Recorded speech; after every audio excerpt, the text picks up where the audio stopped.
Hello बच्चों, स्वागत है आपका आपके और हमारे YouTube चैनल पर। तो चलिए, कक्षा 9 बहुपद पॉलिनोमियल वाला चैप्टर चल रहा था और हम लोग बहुत ही अच्छे तरीके से इंट्रोडक्शन वाला क्लास जो है इसका खत्म कर चुके थे। और साथ ही साथ एक्सरसाइज 2.1 का क्वेश्चन नंबर 1 जो कि ये वाला था कि कौन इनमें से एक चर में बहुपद है, ये भी सक्सेसफुली कंप्लीट कर चुके थे। ठीक है, तो आज आगे बढ़ते हैं क्वेश्चन नंबर 2 की तरफ। देखते हैं क्या कहता है क्वेश्चन नंबर 2। देखिए, क्वेश्चन नंबर 2 का कहना है निम्नलिखित में से प्रत्येक में एक्स स्क्वायर का गुणांक लिखिए। एक्स स्क्वायर का गुणांक लिखना है। अच्छा, गुणांक क्या होता है आप लोगों को बताए थे हम। ठीक है, क्या होता है देखिए, यहाँ पर डब्बा हम बना के रखे हैं। यहाँ पर हम एक लास्ट क्लास में हम आप लोग को एक चीज बताए थे कि द्विघात बहुपद जो कि a x square plus b x plus c के रूप का होता है, ये क्या है? ये द्विघात बहुपद है। ठीक है, द्विघात बहुपद जो कि जिसका मूल चेहरा होता है a x square plus b x plus c. यहाँ पर अगर गुणांक का बात करें, ठीक है, ये जो गुणांक है, इस गुणांक का मतलब क्या होता है लास्ट क्लास में बताए भी थे आप लोगों को, फिर से एक बार बता रहे हैं। गुणांक का मतलब जैसे यहाँ पर जो चर है उसका गुणांक के बारे में पूछा जाता है। ठीक है, जो चर है, जैसे यहाँ चर क्या है, एक्स है, तो एक्स स्क्वायर लिखा हुआ है, तो यहाँ पर हम लोग बोलते हैं कि एक्स स्क्वायर का गुणांक बताइए। एक्स स्क्वायर का गुणांक आपसे पूछा जाएगा। क्या बोलेंगे आप? एक्स स्क्वायर का गुणांक पूछा जाएगा तो इसका मतलब होता है कि एक्स स्क्वायर के साथ जो भी गुना में है वो एक्स स्क्वायर का गुणांक है, जो कि ए है। ठीक है, एक्स का गुणांक, एक्स का गुणांक, एक्स का गुणांक मतलब एक्स के साथ जो भी गुना में है वो एक्स का गुणांक कहलाता है, यानी कि बी। ठीक है,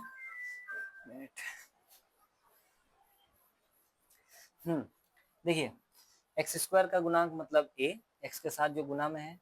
एक्स का गुणांक मतलब एक्स के साथ जो गुना में है, जो कि है बी। अचर पद बोले तो जिसके पास एक्स मौजूद नहीं है, यानी कि चर पद नहीं है, उसको अचर पद बोलते हैं, ये वाला सी।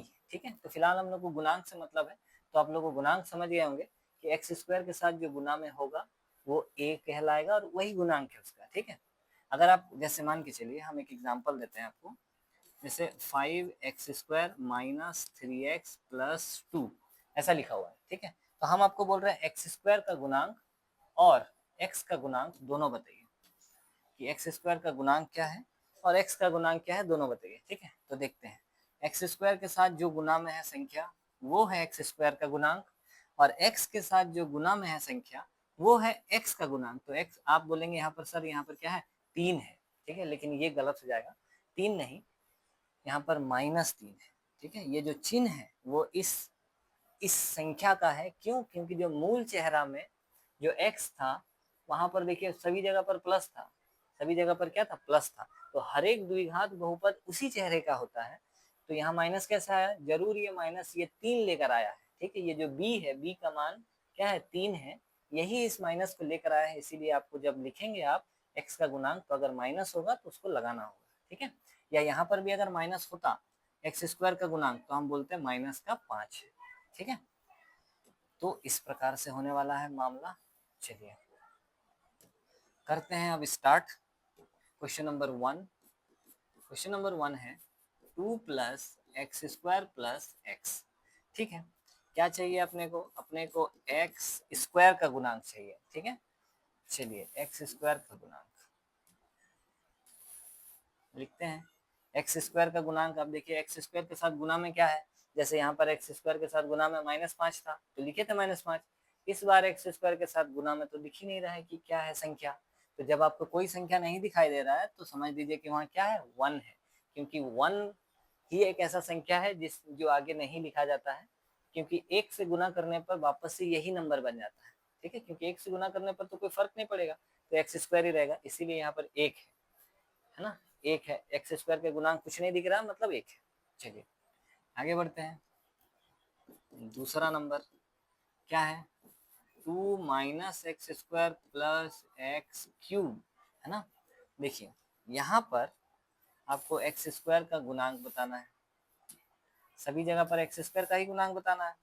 चलिए एक्स स्क्वायर का गुणांक देखिए क्या है, एक्स स्क्वायर के साथ गुना में कोई संख्या नजर नहीं आ रहा। कोई संख्या जब नजर नहीं आ रहा है तो आपको अभी क्या बताएं कि कोई संख्या नहीं है, मतलब वहां पर 1 है गुना में। ठीक है, तो यहाँ पर 1 होगा, किंतु क्योंकि यहाँ पर माइनस है तो जरूर वो माइनस कौन लेकर आया होगा, यही ए लाया होगा, मतलब एक लाया होगा यहाँ, ए मतलब एक्स स्क्वायर के साथ वाला को ए बोलते हैं कोफिशिएंट को। तो यहाँ पर ए का मान 1 है और माइनस भी है लगा हुआ जो कि वहां नहीं था, यानी कि जरूर ये माइनस इसी एक का ही है। ठीक है, आगे बढ़ते हैं। चलिए इसके बाद थर्ड नंबर है pi by 2 x square plus में एक्स। बड़ा आसान सा सवाल है। देखिए एक्स स्क्वायर का गुणांक अभी तो दिख भी रहा है कि एक्स स्क्वायर का गुणांक क्या है, एक्स स्क्वायर के साथ गुना में क्या दिख रहा है, पाई बाई 2। देखिए एक्स स्क्वायर के साथ गुना में क्या है, पाई बाई 2, तो ये उसका गुणांक कहलाएगा। चलिए फोर्थ नंबर में आपका दिया हुआ है √2x+1, है ना, नहीं -1 है। चलिए -1 एक्स स्क्वायर का गुणांक क्या होगा, एक्स स्क्वायर का गुणांक क्या होगा, एक्स स्क्वायर का गुणांक क्या होगा। देखिए यहाँ पर आपको कहीं पर एक्स स्क्वायर नजर आ रहा है, नहीं नजर आ रहा है, इसका मतलब है एक्स स्क्वायर का गुणांक, एक्स स्क्वायर ही नजर नहीं आ रहा है, इसका मतलब एक्स स्क्वायर का गुणांक क्या है, 0 है। अगर हम इसको थोड़ा सा सजा के लिखे उस चेहरे के रूप में, तो इसको ऐसे लिखा जा सकता है कि 0 into x square plus √2x और -1। ये इस प्रकार का चेहरा में है जहां पर एक्स स्क्वायर का गुणांक 0 है, तभी ये एक्स स्क्वायर के साथ गुना होकर ये 0 इसको 0 बना रहा है, और 0 को लिखने का दरकार नहीं है बोलकर ऐसा लिखा हुआ है। ठीक है, तो एक्स स्क्वायर का गुणांक क्या है, 0। तो देखिए बड़ा ही आसान सवाल था। अगर आपको गुणांक का कॉन्सेप्ट पता है तो किसका भी गुणांक बोलिएगा, यहाँ तो एक्स स्क्वायर का था, अगर आप एक्स का बोलते या एक्स क्यूब का बोलते तभी भी हम निकाल देते हैं। ठीक है, तो सारा कुछ ऐसा ही चलने वाला है, बिल्कुल आसान है। ठीक है, चलिए आगे बढ़ते हैं। अगला है क्वेश्चन नंबर 3। देखिए क्वेश्चन नंबर 3 है 35 घात के द्विपद। ठीक है, ये ध्यान दीजिएगा, बोला क्या गया है, 35 घात के द्विपद। ठीक है, और 100 घात के एक पदी का एक एक उदाहरण दीजिए। ठीक है, देखिए 35 घात के द्विपद। चलिए यहाँ पर हम हल करते हैं। 35 घात होना चाहिए और द्विपद होना चाहिए। घात किसका होता है, घात तो चर का होता है। ठीक है, तो आप कुछ भी निर्माण कर दो, जैसे x का घात 35 जोड़ 3 लिख देते हैं। देखिए द्विपद है, एक पद प्लस के इधर एक पद, द्विपद हो गया, और 35 घात वाला है, तो बस हो गया पहला वाला 35 घात के द्विपद। और क्या बोला गया है, और बोला गया है आपको 100 घात के एक पद, है ना, 100 घात का एक पद। देखिए यहाँ पर अगला बोला गया है 100 घात वाला होना चाहिए लेकिन एक पद ही होना चाहिए। ठीक है, कुछ भी लिख दीजिए, जैसे मान के चले 5y⁴ कितना 100। देखिए ये एक पद है, प्लस में और कुछ भी नहीं है, माइनस में और कुछ भी नहीं है, एक पद है, और जो चर है उसका घात कितना है, 100 है, जैसा कि वो लोग कहना चाहता है, उदाहरण दीजिए बोलकर। द्विपद जिसका घात 35 हो, एक पद जिसका घात कितना हो, 100 हो, 100 हो, तो बस हो गया। बिल्कुल आसान था, एकदम आसान सा सवाल है। देखिए क्या इसमें मुश्किल है बताइए, बिल्कुल आसान है, बहुत बहुत ही ज्यादा आसान है। ठीक है, आगे बढ़ते हैं। आगे देखिए, निम्नलिखित बहुपद में प्रत्येक बहुपद की घात लिखिए। ठीक है, ये सवाल तो दम वाला है। दम वाला क्या मतलब, पढ़े हैं हम लोग ये सवाल। बहुपद की घात हम लोगों को क्या लिखना है, बहुपद की घात। बहुपद की घात क्या होता है, आप लोग को बताए थे लास्ट क्लास में। बहुपद की घात मतलब चर का अधिकतम घात, चर का अधिकतम घात, चर का अधिकतम घात ही बहुपद का घात कहलाता है। ठीक है, तो ये इंपॉर्टेंट लाइन है, इसको थोड़ा सा इम्पोर्टेंस भी देना है। चलिए यहीं रख लेते हैं। बहुपद की घात क्या होता है, चर का अधिकतम घात को हम लोग बहुपद की घात कहते हैं। जैसे पहला है 5x³ + 4x² + 7x। हम लोगों को क्या चाहिए, हम लोगों को बहुपद का घात चाहिए, है ना, बहुपद की घात। चलिए बहुपद की घात यानी कि चर पद का अधिकतम घात, चर क्या है, x है। देखिए सभी जगह पर चर क्या है, x है। उसका अधिकतम पावर क्या है, यहाँ पावर 1 है, यहाँ 2 है, यहाँ 3 है, तो अधिकतम पावर क्या है, 3 है। तो बहुपद की घात 3 हो जाएगा। ठीक है, दूसरा सवाल जो है इसमें दिया है 4 माइनस वाई स्क्वायर। ठीक है, बहुपद का घात खोजते हैं, चर पद का अधिकतम घात, है ना। चर क्या है, चर तो y है, एक ही जगह पर है, इसका अधिकतम घात क्या खोजेंगे, एक ही जगह पर ही तो है ना। तो घात कितना है, 2 है। यहाँ और y होता तो हम उसका घात चेक करते कि कौन बड़ा है कौन छोटा है। ठीक है, यहाँ एक ही जगह पर y था तो इसीलिए डायरेक्ट लिख दिए कि चर का घात कितना है, 2 है। इसके जगह इसके जैसा अगर बहुत जगह पर होता तो हम चेक करते कहाँ पर ज्यादा है, अधिकतम घात ही बहुपद की घात है। ठीक है, चलिए इसके बाद थर्ड नंबर पर जब हम लोग आएंगे तो थर्ड है वो 5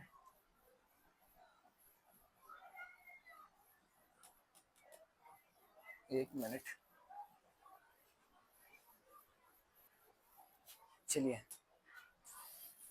यहाँ पर फिफ्थ थर्ड नंबर है 5t माइनस का रूट 7, है ना। तो हम लोग क्या बताना है, बहुपद की घात। बहुपद की घात देखिए, चर का अधिकतम घात, चर क्या है, इसमें चर है t, एक ही जगह पर t है तो इसी का घात अधिकतम घात हो जाएगा। तो यानी कि आंसर क्या हो जाएगा, 1।